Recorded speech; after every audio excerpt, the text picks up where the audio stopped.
So you want to know the cost of living in Vero Beach, Florida, and in this video I'm going to give you everything you need to know. We're going to go over the gas prices, home prices, the electricity bill, everything you need to know when it comes to moving into the state of Florida and living in Vero Beach. So as we know, cost of living everywhere around the United States is definitely rising, and we are feeling those effects everywhere from grocery to gas to home prices.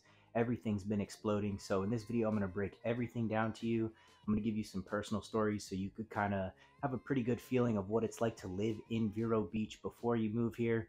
And you may find that maybe Vero Beach, Florida, or maybe just Florida in general is not the right place for you to live. We're going to cover all of that and more. So let's get right to the video.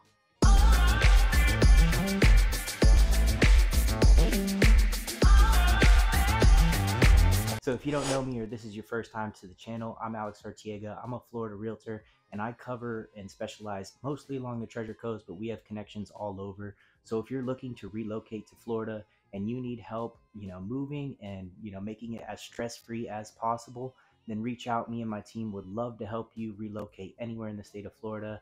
And, I'll let my information roll on the screen just so you could contact me days, nights, weekends, holidays. Just reach out and we'll make your move as stress-free as humanly possible. So like I said, we're going to cover everything. And the first thing we're going to get into is the Florida power bill.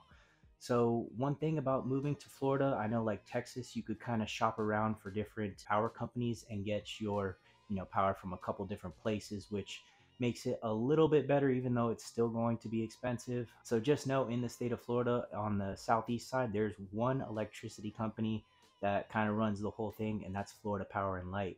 FPL manages all of that, so there's no shopping around. You have to go with what FPL says. Of course, you could do the solar option, which of course solar's always an option, but we haven't put solar on our house, so I can't give you honest advice. But as far as power goes in the United States, Florida is going to be higher on average compared to everywhere else in the country. So average Floridians are looking at around a $300 power bill.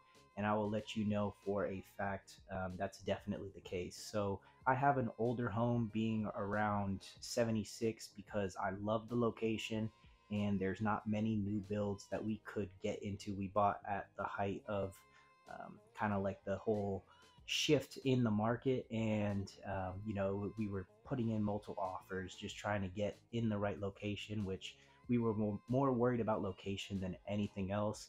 And we're 5 minutes away from downtown, maybe 8 minutes away from the beach. It's a super convenient location. Love where I live, but I will say that the power is higher in an older home, especially since we're working on getting new windows. The insulation is not really there, and we're feeling those $300-400 power bills especially. So that's just something to know when you're moving into Florida. Is definitely take into consideration there's one power company. And just make sure if you're purchasing a home, you want it to be energy efficient. So you want the windows, you want the insulation, you want the AC, you want everything to be running well. So just for reference, how much insulation can do, my next door neighbor bought for the same reason, loved the location, loved everything about Vero Beach, loved being close to the beach, loved being close to downtown, loved being close to everything. And he was actually originally from Texas, so we kind of bonded. We went, and me and my wife went inside. We noticed that he took everything down to the studs and is redoing the whole interior of the home around, I think it was built in 76. And I mean, just insulation everywhere, all over the place, new drywall, new studs, everything. And he has one indoor unit and it's running at around 70 degrees. So insulation makes a big difference when moving into the state of Florida. And I mean, you could get the blow-in insulation and you'll be covered just fine, but windows and insulation are a major key. And AC is going to be more expensive to get serviced. It's just going to be a bigger wait time. It's a little bit more of a hassle. You'll have to call around a little bit. So make sure you're getting your AC serviced earlier in advance during those cooler months. I won't say winter because it's not really winter in Florida. During those cooler months, make sure everything is getting serviced and you'll be in the clear. But just know, if you're moving to Florida, there's one power company and you just have to deal with what they say. So let's move on. And now we're going to talk about taxes. And taxes are always a joy to talk about, and it is the most exciting topic. Blah, blah, blah, blah, blah, blah.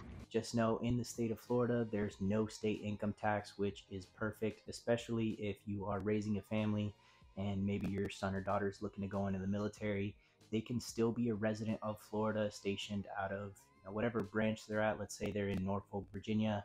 They can still hold residency in Florida and pay no state income tax on their earnings. So that's just another plus if you're kind of planning for your son or daughter's future in the long run. So if you're liking this video, leave a like, subscribe if you want to know everything when it comes to Vero Beach, and comment what part surprised you about the cost of living in the state of Florida and Vero Beach as a whole. Moving on from state income tax, we're going to go to property tax. Now, the average tax rate for the state of Florida is going to be 0.67%.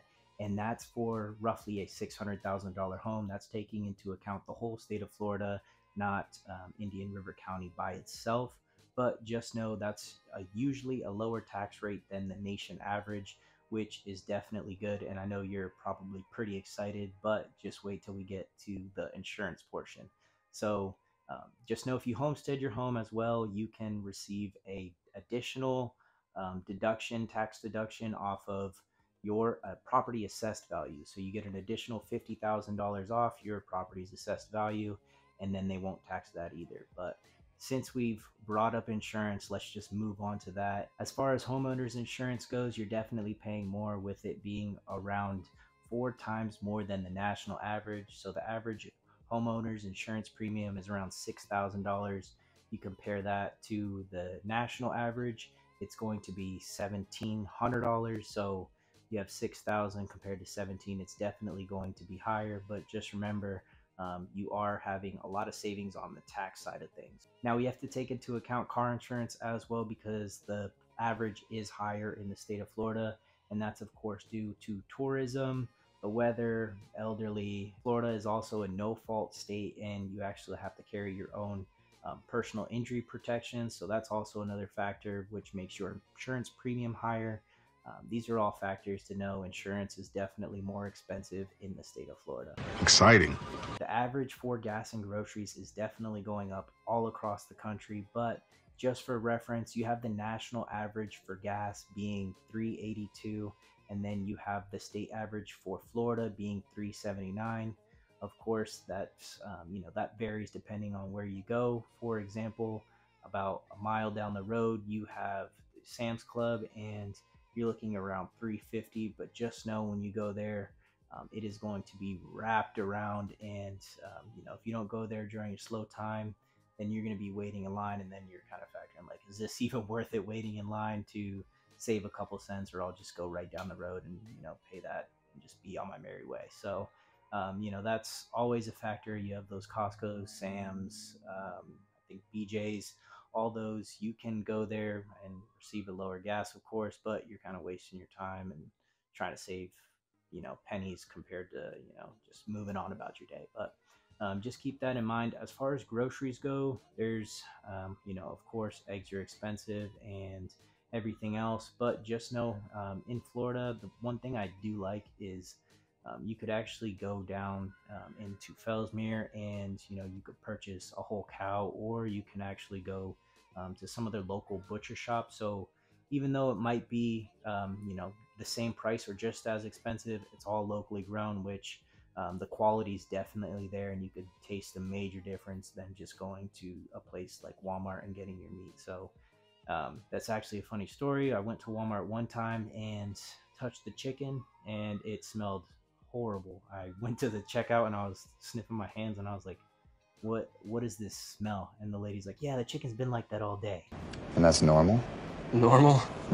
So you gotta you're paying, but you get better quality, and you don't have to worry about stuff like that. As far as home prices go, we've seen a major increase across the nation, and of course Florida is going to be no exception, with everyone shifting around, moving, relocating, and chasing those super low interest rates. Vero Beach is no exception. We've seen homes that back in 2018 on the water, you could walk out and just see complete water being sold for 1.7 million now. So of course we're seeing those effects when you're relocating from a bigger city. So, for example, we get a lot of New York, California people that are looking for maybe more acreage or maybe a place along the water, and they're taking their cash from their sale up north or the west, and they're coming here and just purchasing up land that was relatively affordable, especially being this is a smaller community where you could be in the middle of downtown for around $200,000 or have a dock in your backyard for around 600, 700, and you get to get access to the intercoastal. And we're just seeing those effects all across Vero Beach and the state of Florida. So it's not really slowing down here because it's still that destination spot that people are looking for and loving. Which, if you need help relocating, again, please feel free to reach out. Me and my team would love to help you get into the right location and avoid having to shift and move around. So reach out days, nights, weekend. I'll let my information roll on the screen. And if you have any questions, again, I'm Alex Arteaga. I'm a real estate agent here along the whole Florida and Treasure Coast, and I would be happy to help you. But I will see you guys in the next video.